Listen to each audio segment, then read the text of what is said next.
If you're watching, please like and subscribe. I am very honoured today to have joining me Bashar Murad, who's many things: a musician, a social activist. He's based in East Jerusalem. He has. We're going to talk about. He has a single coming out, which we'll talk about as well. I'm also going to talk about, of course, what's been happening as regards Palestine and Israel over the last few weeks. But I'm really honoured to have you with us today, Bashar. So welcome. Thank you for having me. So firstly, just to explain, just so for people who haven't heard of you before, tell me a bit about yourself. Tell me a bit about your story, about where you grew up, and just a bit of background so people are more familiar with you. Yeah. So I'm a Palestinian pop artist and visual artist. I was born in Jerusalem and lived all of my life here, except for my time in college. I sing about, through my music, I express myself and sing about what it means to be Palestinian, to be queer, to be living under Israeli occupation, to be living in a generally conservative, heteronormative society, and how all those things come together for individuals who are living here. My dad started a band in the 1980s called Sabreen, which was an iconic Palestinian music group that really was one of the first alternative bands in Palestine, and it really had a huge impact on my life and on my voice. And and so it helped me a lot because they were also talking about interesting topics and taboo topics in society and resisting the occupation through music. And that's what I see myself as doing now.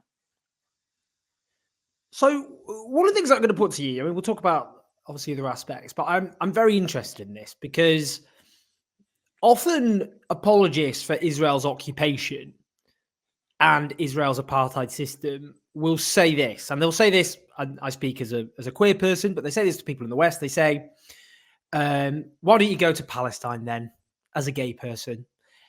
Israel is a beacon of LGBTQ rights within the Middle East.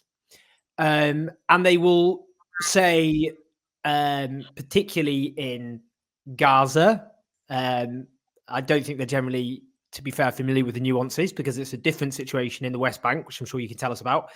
But they will say, as a LGBTQ person, you would face persecution in Palestine, but you wouldn't face persecution in Israel. And they will use that in order to justify the occupation and the treatment of the Palestinian people. What do you say to those people? Because they are a very loud and vociferous group in places like Britain, the United States, and elsewhere. Yeah, so this is a part of Israel's pinkwashing campaign, which is to highlight and emphasize the progressiveness, and I'll put this while saying progressiveness, on LGBTQ rights in Israel to deflect attention from Israel's daily violations of basic human rights, its daily war crimes against Palestinians, its apartheid and continued ethnic cleansing of Palestinians. And it's important, whenever we're talking about anything that has to do with Palestine, it's always important to have the context, which is that Palestine is occupied by Israel. So a lot of the problems that Palestine has and that Palestinians have are because of Israel's occupation. And it's because, and as you noted, in Gaza, the situation is some way. And then in the West Bank, it's a different way. And in Jerusalem, it's a different way. And this is a part of the Israeli and Zionist strategy to separate Palestinians and to have us have different identities so that we don't unite and so that we don't feel that we are one people. And one thing that I always like to say when it comes to when I hear these kind of propaganda comments and pinkwashing comments is that, you know, an Israeli missile or an Israeli soldier doesn't stop Palestinians and ask if they are gay. It doesn't have a missile doesn't have a detector to detect if there are any gays in Gaza. No, it attacks all Palestinians in that area, including gay people, including women, including all those who Israel claims it is a safe haven and protector for. So yeah, when I go down to protests and I see my other friends who are queer are getting beat up by soldiers and getting attacked, I think this is the biggest thing that can be a counter argument to this pinkwashing strategy.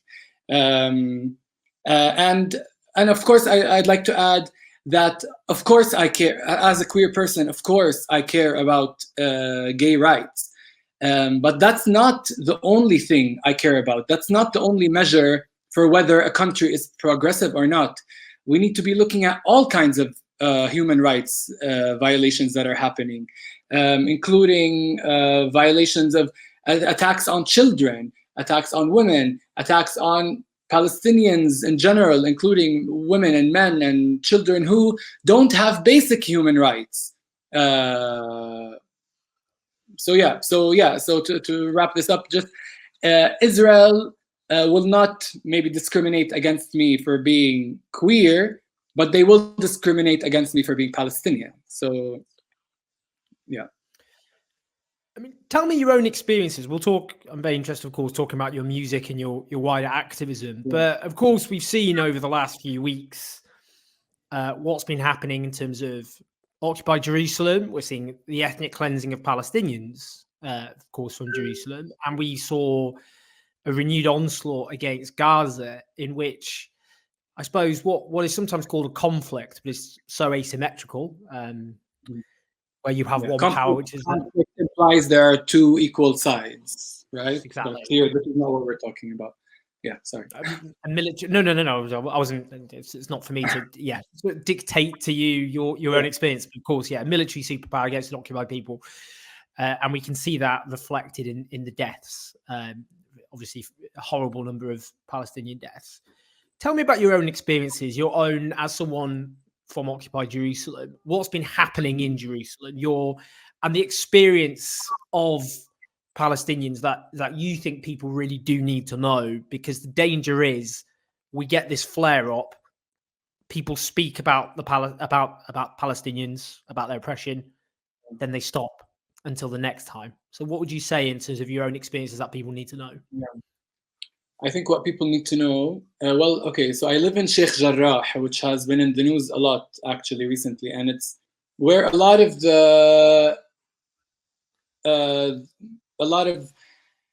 what has been happening all over the country started in Sheikh Jarrah, and it's because there are some families who are set to be expelled from their homes, to be replaced by Israeli settlers, which is a part of Israel's strategy to limit the presence of Palestinians and maximize the presence of Israeli settlers in the area, so that we would have a harder claim on Jerusalem as the capital of Palestine, which under all international agreements, East Jerusalem is the capital of Palestine.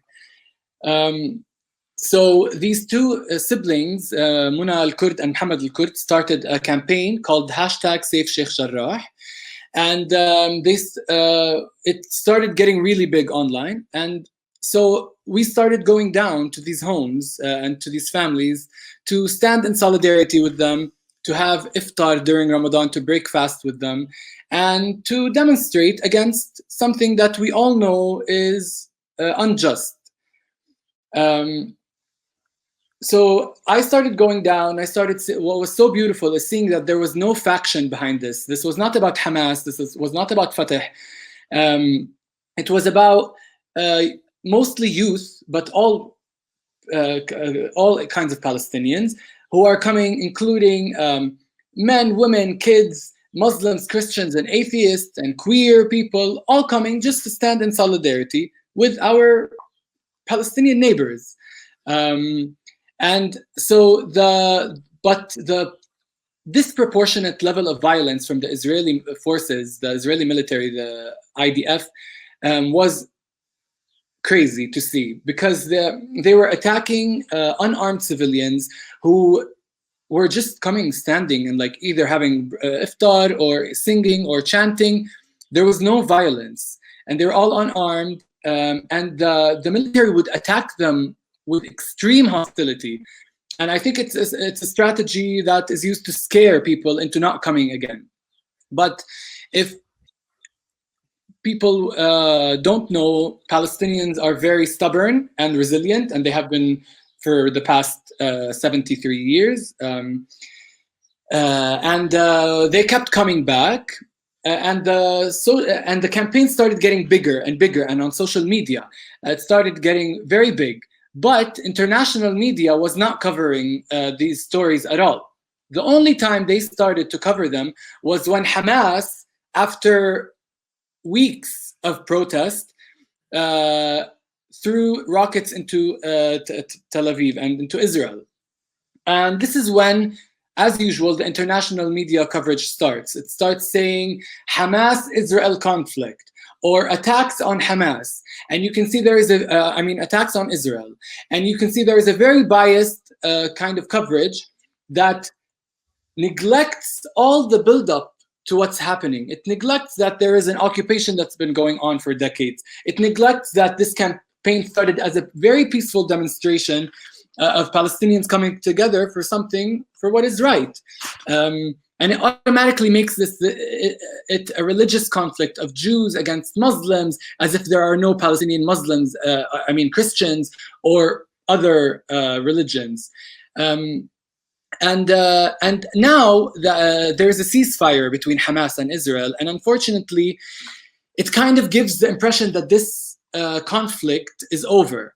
But this is why it's so important for us now, Palestinians who have been involved, and all Palestinians around the world who have been watching what's happening, to amplify our voices even more than before, because it's important for the world not to think that, oh, there's a ceasefire, the problem is solved. No, there is still an occupation, there is still ethnic cleansing. Palestinians are being attacked left and right by the military, and we don't want the coverage to start up again when rockets start flying. The coverage should be all the time, because this injustice has been going on for so long. And and we see, you're right, we see a lot of people coming up and speaking up for Palestine, but then they go silent. And it's because there is a lot of Zionist pressure that we've seen already on like big artists like Dua Lipa and Gigi Hadid and Bella Hadid, where they've been put in like some Islam campaigns where they're immediately linked to supporting Hamas, instead of when they only spoke up for the rights of basic human rights of Palestinians. And same thing I just saw for Black Lives Matter. Fox News is framing it as if they're supporting Hamas when they only spoke up for the rights of Palestinians. And this is why a lot of people are scared to speak up about Palestine. But this time I do feel people have woken up in a different way, especially the youth, Gen Z, TikTok. I'm watching videos where people are still standing up for what they believe, and they have facts. They're learning the facts, and they're not saying that, oh, this conflict is complicated. I don't want to be on. I want to be neutral, because now they understand that neutrality means standing on the side of the oppressor, of the colonizer, and it's being complicit in the crimes that are happening against us Palestinians. As a musician, tell me how you got involved, your kind of musical awakening. I know actually it runs in the family, but I'm interested as well in how music and social activism, how struggle for political change can go hand in hand, because lots of musicians now feel very worried about doing so. Often their management put them under pressure. They say, if you do that, you'll compromise your commercial success and so on. So I'm just interested, you know, in your own, I suppose, musical awakening, but how your music and your activism are linked together. So yeah, growing up in a musical family, growing up under the influence of Sabreen, which was all about talking about the Palestinian experience through music, that definitely left a huge impact on me. And the way that music started for me, I would write songs, and it was like sort of a therapy, a way of therapy for me, a way to deal with my problems. And music was the medium in which I learned to love myself and to be proud of who I am. But in the beginning, I was always writing in English because growing up, I was very into like Western pop music, you know, like obsessed with Britney Spears but also with like iconic artists like David Bowie and Freddie Mercury, who did use music to speak about important messages. But then I had this switch after moving back from college. I went to college in America for 4 years, and I came back here, and I started to work in a 9-to-5 desk job, which was the most miserable time of my life. It taught me, like, it just showed me, I felt like I had no purpose in life, and I wasn't doing anything that's good for my soul or good for the world. So living for a few years back in Palestine after in college, it gave me the switch where I started to sing in Arabic. And a lot of my songs were automatically coming, not on purpose, talking about my experience as a Palestinian, exploring gender roles, exploring pressures of marriage, exploring my right as a queer individual who feels like my love or my kind of love is illegal or it's not accepted. And I started to sing about these issues, and slowly that made me, in a way, like an activist, which I don't like the word activist, because I think as a musician, I feel like I have this responsibility. It's hard. You cannot separate politics from anything. You cannot say you want to be apolitical, because everything you do is political. And as a Palestinian, singing about these things that I'm singing about, it's automatically political. So I unknowingly became like this sort of activist, or this maybe political artist. And one time where I just really, like, I think really believed in this completely is when Eurovision was being held in Tel Aviv in 2019. And I was connected with Hattari, the Icelandic band that was representing Iceland that year. And they were looking to meet Palestinian artists. And we started talking, and I realized that they were only participating to make a statement of solidarity with Palestine. And the whole time, the Eurovision was trying to oppress them and to tell them to be quiet and not bring politics into Eurovision, and not bring politics, that this is a party and that this is, you shouldn't ruin it with politics. But the fact that Eurovision was holding this contest in Tel Aviv was making it political, because they were painting a good image of Israel and aiding its pink washing and art washing campaigns and all kinds of washing campaigns. And eventually this led to Hattari raising the Palestinian flag in the finale of the grand finale, and then we did a performance together. And this collaboration reached a new audience of people who were just like fans of Hattari or fans of Eurovision, who had never heard about anything in Palestine. And this gave them sort of an introduction. And now, 2 years after our collaboration, I see people still reposting those images of the band holding the flags, our songs, and even they themselves have become fighters for Palestine, and so this was like this huge revelation for me that really like proved that you cannot be apolitical. Everything is political, and if you're choosing to be apolitical, you are aiding most likely the oppressor. What are the kind of obstacles you've faced by speaking out yourself? What were kind of, this is not something that's easy, and there are consequences that come with it. So what kind of consequences have you had for both speaking out against the occupation and also fighting for LGBTQ rights? Yeah. So of course, there are difficulties because we are fighting two kinds of fights. We're fighting to liberate Palestine, but we're also fighting for a liberal Palestine. And homophobia exists everywhere. I get some homophobic comments here and there. I get nasty comments online, but that is something that's universal. I've seen some people or some official institutions that don't want to work with me because I represent some things that don't align with them.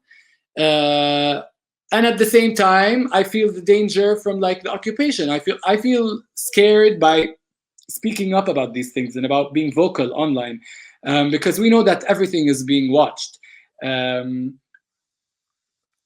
But so far I've been lucky and I've been safe from both, because like in Palestine, I know the right people.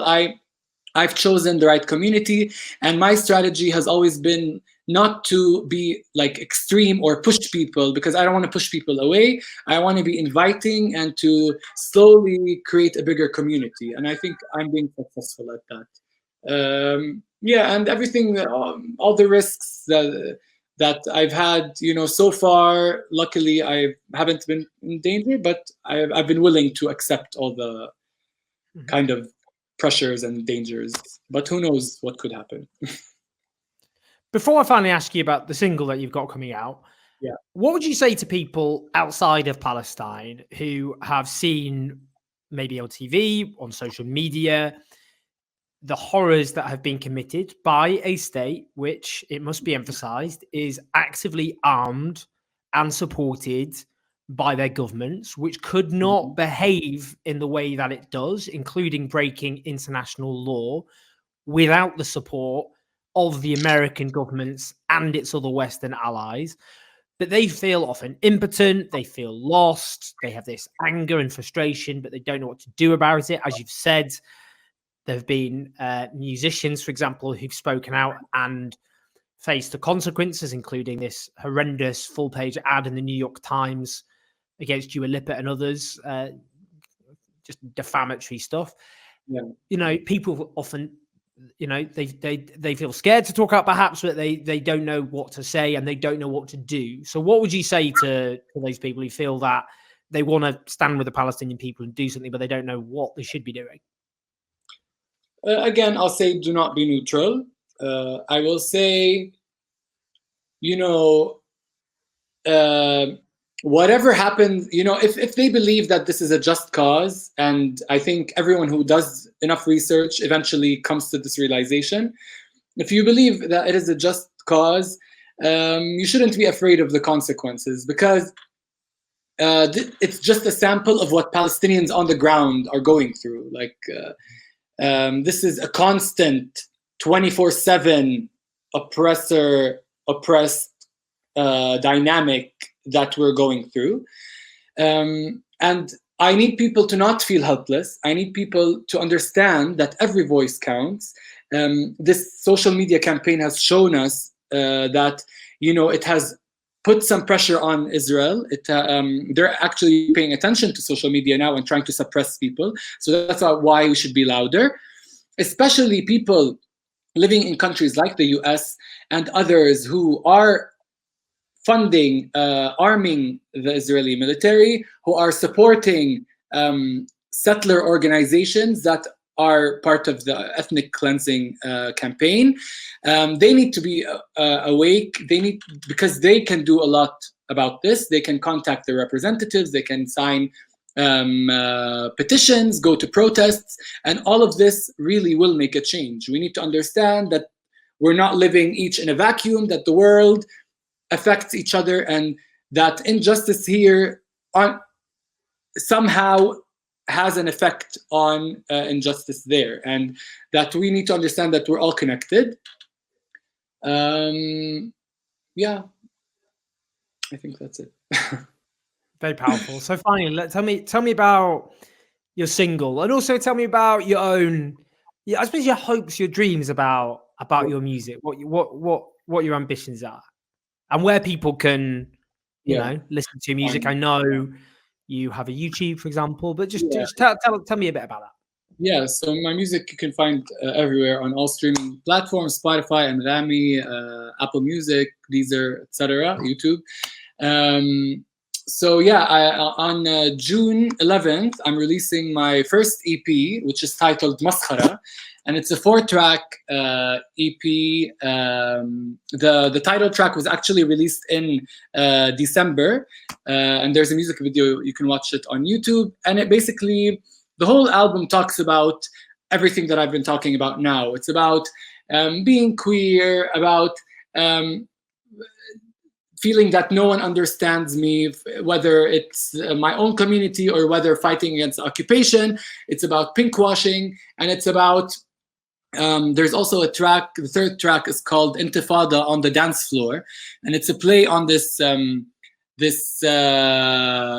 that we hear a lot in song titles, like Confessions on the dance floor or Murder on the Dance Floor, but this time it's Intifada on the Dance Floor. And Intifada is the Arabic word for uprising, and basically it talks about how music and culture and arts can be such an important weapon to fight the occupation and to tell our stories, when a lot of the time our own communities sometimes might say that dancing and singing won't free Palestine. But here in this album, my statement is that no, actually dancing and singing and music and art and culture are the weapon that will free Palestine. Yeah, so the EP will be released on June 11th, and you can check out the title song Maskhara on all platforms. Bashar, I really, really appreciate you joining us both on the channel and for the podcast. Thank you. I hope everyone does listen to your wonderful music and follow you on social media. Very easy to find. It's Bashar__ Murad, Murad. Bashar is BAS. Have I said that right? Have I spelled it right? No, that's right. That's my Twitter. But yes, that's your Twitter. Yeah, it's all over the place. Instagram, Bashar Murad Official. And then on all streaming, Bashar Murad. Yeah.